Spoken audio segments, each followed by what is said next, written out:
नमस्कार मित्रों, वैदिक हिंदू व्याख्यानमाला में आप लोगों का पुनः स्वागत है। ये वैदिक हिंदू व्याख्यानमाला डिपार्टमेंट ऑफ एटॉमिक एनर्जी के रिटायर्ड साइंटिस्ट एंड साइंटिफिक ऑफिसरों द्वारा चलाया जाता है। आज के व्याख्यानमाला का प्रस्तुतकर्ता मैं हूँ तुषार मुखर्जी। मैं डिपार्टमेंट ऑफ एटॉमिक एनर्जी से as a scientific officer retire हुआ हूँ और मैंने वेद, उपनिषद, भगवद गीता और जितने भी दर्शन ग्रंथ हैं उनका मैंने बहुत ही विशद अध्ययन किया है और इस विषय में मेरी 2 पुस्तकें प्रकाशित हो चुकी हैं, वैदिक हिंदू के मूलभूत सिद्धांत और सहज सरल भगवद गीता। आप इन दोनों पुस्तकों के नाम के साथ तुषार मुखर्जी टाइप करेंगे तो अमेजन में आपको ये दोनों पुस्तकें मिल जाएंगी। अभी आज जो हमने विषय लिया है उसका कारण ये है कि हमको चारों ओर दिख रहा है कि हिंदू समाज के लोगों को ये अंधविश्वास और भूत बाधा और क्या क्या सब बता करके लोग धोखेधड़ी में फंसा रहे हैं। कोई नासिक में कोई है भोंडू बाबा, वो कुछ कर रहा है, एक कोई अजमेर का कोई दरगाह का बाबा है, पता नहीं कौन है, वो कुछ किए जा रहा है, मतलब पूरा त्रस्त करके रखा है। तो अभी हमारा आज का विषय है कि तंत्र मंत्र, जादू टोने, ये मुर्दे मज़ारों के गंडा ताबीज आदि जो अंधविश्वास है, इसके विषय में सनातन वैदिक हिंदू धर्म का उसमें क्या कहना है या उसमें क्या कहा गया है, उस विषय में आज हम बात करेंगे। तो सबसे पहले जो चीज़ मैं बोलना चाहता हूँ कि हमारा सनातन वैदिक हिंदू धर्म पूर्णतः कर्म आधारित है। सांख्य दर्शन के अध्याय 5 सूत्र 2 में स्पष्ट कहा गया है, न ईश्वर अधिष्ठित फल निष्पत्ति कर्मणा तत्सिद्धे। ईश्वर अधिष्ठित है, ईश्वर तो इस सृष्टि का अधिष्ठाता है, उसने पूरी सृष्टि का निर्माण किया हुआ है, लेकिन न फल निष्पत्ति, उसकी इच्छा से फल की निष्पत्ति नहीं होती। तो फिर होती कैसे है? कर्मणा तत्सिद्धे, मतलब आप जैसा कर्म करेंगे वैसा फल मिलेगा। और इसके 3 मुख्य चरण है। आप जब तक कर्म नहीं करेंगे तब तक आपको फल नहीं मिलेगा, बिना कर्म किए कोई फल नहीं मिलेगा। और आप जैसा कर्म करेंगे उतना ही फल मिलेगा। जिस प्रकार का नेगेटिव कर्म करेंगे तो नेगेटिव फल मिलेगा, पॉजिटिव कर्म करेंगे तो पॉजिटिव फल मिलेगा।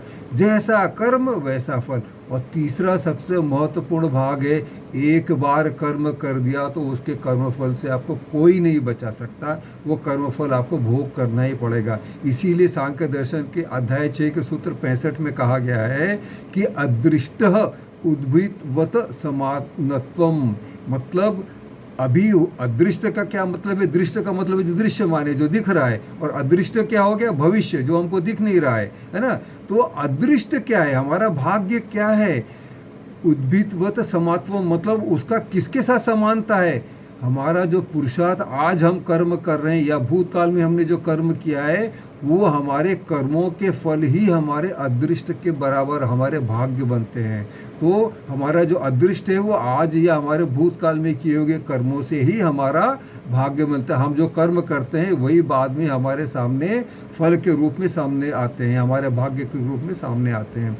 अभी प्रश्न उठता है कि हमने बोल दिया न ईश्वर अधिष्ठित है फल निष्पत्ति कर्मणा तत्सिद्धे, मतलब ईश्वर भले अधिष्ठाता है, उसकी इच्छा से फल निष्पत्ति नहीं हो सकती है। तो फिर ईश्वर कर क्या रहा है? इस सृष्टि में ईश्वर का रोल क्या है? इसके लिए आपको ऋग्वेद के मंडल 1 सूत्र 164 का 20वां मंत्र देखना पड़ेगा। द्वा सुपर्णा सयुजा सखाया समानम वृक्षम परिशस्व जाते तयो अन्न पिप्पलम स्वादुवत्ति अनशनन अन्य अभिचाकशी। मतलब ये जो हमारा शरीर है, इसमें जीवात्मा और परमात्मा जो ईश्वर है, वो दोनों सुपर्णा सयुजा सखाया मित्र की तरह एक साथ स्थित है हमारे शरीर में। हमारा परिचय तो जीवात्मा है ना, गीता में कहा गया है ना, मम एव अंश जीवलोके जीवभूत सनातन। हम जो जीवात्मा है वो ईश्वर के ही अंश हैं। तो हम जो ईश्वर के अंश जीवात्मा है और ईश्वर स्वयं, ये दोनों हमारे शरीर में मित्र की तरह, सयुजा सखाया, सखा की तरह इसी शरीर में रहते हैं। मतलब समानम वृक्षम परिशस्व जाता, मतलब एक ही वृक्ष रूपी जो शरीर है उसमें दोनों जीवात्मा और ईश्वर सखा के रूप में एक साथ बैठे हुए हैं, स्थित हैं। तयो अन्न पिप्पलम स्वादवतु, उसमें से जो एक है ना जीवात्मा है, वो जैसे पक्षी लोग पिप्पल फल का स्वाद लेकर के उसका फल खाते हैं, वैसे ही कर्म फल का भोग करता है जीवात्मा। जो है कर्म फल का जो है भोग, मतलब उसका अनुभव करता है, भोग तो नहीं करता जीवात्मा, लेकिन उसके कर्म फल के अनुभव जीवात्मा तक आते हैं। लेकिन जो दूसरा कौन है, जो ईश्वर है, उसका क्या रोल है? अनशन अन्य अभिचाकशी, जो दूसरा है वो कुछ भी स्वीकार नहीं करता है, वो सिर्फ दृष्टा के रूप में देख रहा है, हमारे सारे कर्मों को देख रहा है। इसीलिए कर्मणा तत्सिद्धे, क्यों? क्योंकि ईश्वर देख रहा है, जैसा कर्म करेंगे वैसा फल मिलने ही वाला है, कर्मणा तत्सिद्धे। और उसके लिए ईश्वर दृष्टा रूप में स्थित है, जिसके जैसे कर्म उसके वैसे फल मिलना अवश्यम भी है। अभी भगवत गीता में इसीलिए ईश्वर के बारे में कहा गया है, न आदत्य कस्यचित पापम न च एव सुकृतम विभु अज्ञानेन आवृतम ज्ञानम तेन मुह्यन्ति जंतवः।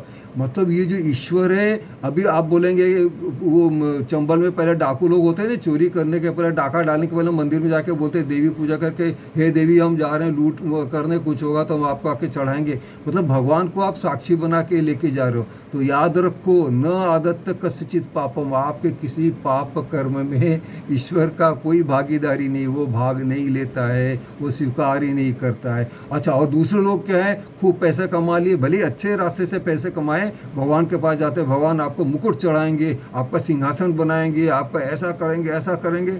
अरे न च एव सुकृतम विभु, मतलब वो आपके बाकी जो पुण्य की जो भी आप प्रदान कर रहे हो, सोना चांदी महल और मुकुट और सोने के झूले क्या क्या सब चढ़ाते रहते हैं, वो भी भगवान स्वीकार नहीं करता है। और इसीलिए भगवान श्री कृष्ण कह रहे हैं भगवत गीता में, अज्ञानेन आवृतम ज्ञानम तेन मुह्यन्ति जंतवः। हमारा जो ज्ञान है वो अज्ञान के उससे आवृत हो गया, इसलिए हम जो जीव जगत के लोग हैं वो मूर्खों की तरह बिहेव कर रहे हैं, हम ये अंधविश्वास में फंस जाते हैं।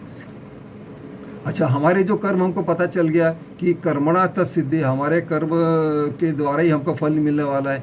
अभी और ईश्वर सिर्फ दृष्टा है, तो हम कर्म करते कैसे हैं? तो हमारे कर्म हमारे भीतर स्थित सत्व रज तम, इन तीनों गुणों के प्रभाव से लिए जाते हैं। जिसमें जिस गुण की प्रधानता होती है वो वैसे कर्म करता है। तमोगुण सारे निकृष्ट नीच कर्म जो है तमोगुण के प्रभाव से होते हैं। रजोगुण कामना मूलक, हमको सोना चाहिए, चांदी चाहिए, ये बिल्डिंग चाहिए, 4 बिल्डिंग चाहिए, मेरे को ये पद चाहिए, वो रजोगुण का प्रभाव है। और सत्य गुण आनंदमय है, वो सत्व गुण आनंद की ओर लेके जाता है। तो जिसके अंदर जिस गुण का प्रभाव रहता है वो उस टाइप के कर्म करता है।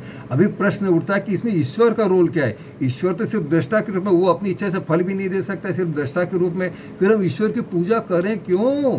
ईश्वर की आराधना करें क्यों? ईश्वर की आराधना से हमको क्या मिलने वाला है? इसका उत्तर भी गायत्री मंत्र में दिया हुआ है। हम लोग सब गायत्री मंत्र तो पाठ करते हैं, लेकिन गायत्री मंत्र का अर्थ मेजॉरिटी लोगों को नहीं मालूम है।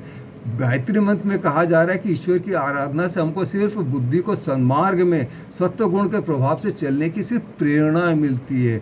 ओम भू भुव स्व तत्सवितुः वरेण्यं भर्गो देवस्य धीमहि धिया यः न प्रचोदयात्। ये तीनों लोगों को सूर्य की तरफ प्रकाशित करने वाले उस पूजनीय देवता का, ज्योतिर्मय देवता का हम ध्यान करते हैं। देवस्य धीमहि, देवता का हम ध्यान करते हैं। धिया यः न प्रचोदयात्, जो बुद्धि को, धी जो हमारी बुद्धि को, यह मतलब जो, न मतलब हम सभी को, प्रचोदयात मतलब प्रेरित करता है। मतलब हम जब ईश्वर का ध्यान करेंगे, ईश्वर की उपासना करेंगे तो हमारी बुद्धि को प्रेरित करेगा। किधर? अगर हम तमोगुण में हैं तो उसको ऊपर उठाएगा, रजोगुण में है तो उसको ऊपर उठाएगा, और हमको सत्व गुण की ओर प्रेरित करेगा, हमें सन्मार्ग की ओर प्रेरित करेगा। तो ईश्वर की उपासना करने से हमको ये नहीं कि ईश्वर की उपासना करेंगे तो फल मिलने चालू हो जाएंगे, ये दे दिया, वो सोना चढ़ा दिया, चांदी चढ़ी है तो भगवान हमको देना चालू कर देंगे, ऐसा कुछ नहीं है। सिर्फ उपासना करने से हमको प्रेरणा मिलती है, वो भी ध्यान के द्वारा। याद रखिए, हम जैसे मंदिरों में भी जाते हैं तो आंख बंद करके ध्यान करते हैं,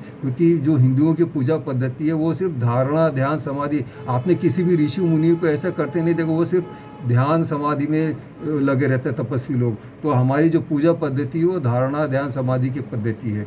और इससे पता चलता है, अभी हमारा प्रश्न था ना कि अंधविश्वास के बारे में वैदिक संस्कृति का क्या कहना है। तो वैदिक संस्कृति कहती है कि केवल मात्र हमारे कर्म ही हमारे भाग्य बनाते हैं, इसलिए तंत्र मंत्र, जादू टोने, मुर्दे, मज़ारों के गंडा ताबीज़ से कुछ नहीं मिलने वाला। ये मज़ारों में या मुर्दों के सामने लेटते रहे तो कुछ नहीं मिलने वाला है। याद रखिए, किसी भी प्रकार के अंधविश्वास ढकोसले का सनातन वैदिक हिंदू धर्म में कोई स्थान नहीं है, कोई स्थान नहीं है। आप हमारे इस जो हमारी मुहिम है वैदिक संस्कृति के मूल्यों को पूरी जनता तक पहुंचाने की जो हम मुहिम है उसके आप सहभागी बनिए। हमारा वैदिक हिंदू चैनल को आप सपोर्ट कीजिए, लाइक कीजिए, सब्सक्राइब कीजिए, अपने मित्रों को भेजिए, उनको भी बोलिए लाइक सब्सक्राइब करने के लिए। और हमारा ये जो चैनल के जो वीडियोज़ हैं आप सारे यंग जनरेशन को, जितने यंग बच्चे हैं उन तक, स्कूल गोइंग कॉलेज गोइंग बच्चों को दीजिए, जिससे उनके पास वैदिक संस्कृति का मूल्य पहुंच सके। आप सभी को नमस्कार।